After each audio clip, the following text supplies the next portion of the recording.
9 mois après leur signature, quelques accords paraphés à Ouagadougou sont rentrés dans leur phase de matérialisation. C'est le point établi par le comité conjoint de suivi des recommandations du 6e TAC tenu en juillet dernier. Au titre des infrastructures, l'autoroute Yamoussoukro-Ouagadougou constitue un point de satisfaction.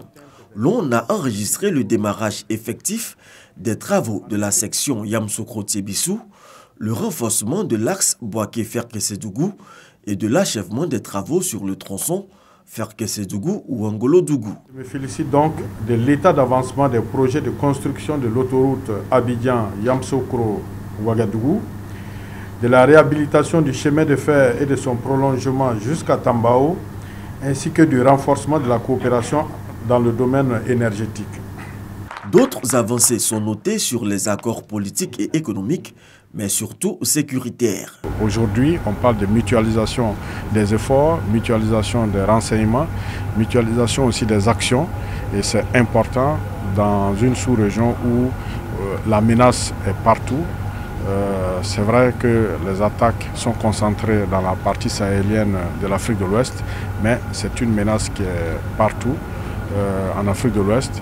Et il est important qu'il y ait cette coopération-là très renforcée. Toutefois, d'autres projets signés au cours du 6e TAC rencontrent des difficultés dans leur mise en œuvre. C'est donc l'occasion pour nous de lancer un appel à tous afin que nous puissions fédérer nos énergies pour mener à bien les nombreux chantiers de notre coopération. Cette réunion des experts a permis également de plancher sur l'ordre du jour et les innovations du 7e TAC qui se tiendra en juillet prochain à Yamoussoukro.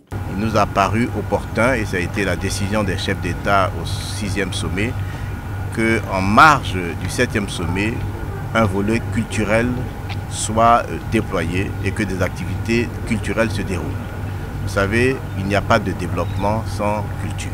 Au thème des travaux, les ministres des Affaires étrangères des deux pays ont adopté et signé le rapport conjoint de cette 2e réunion du comité de suivi des décisions du traité d'amitié et de coopération entre la Côte d'Ivoire et le Burkina Faso.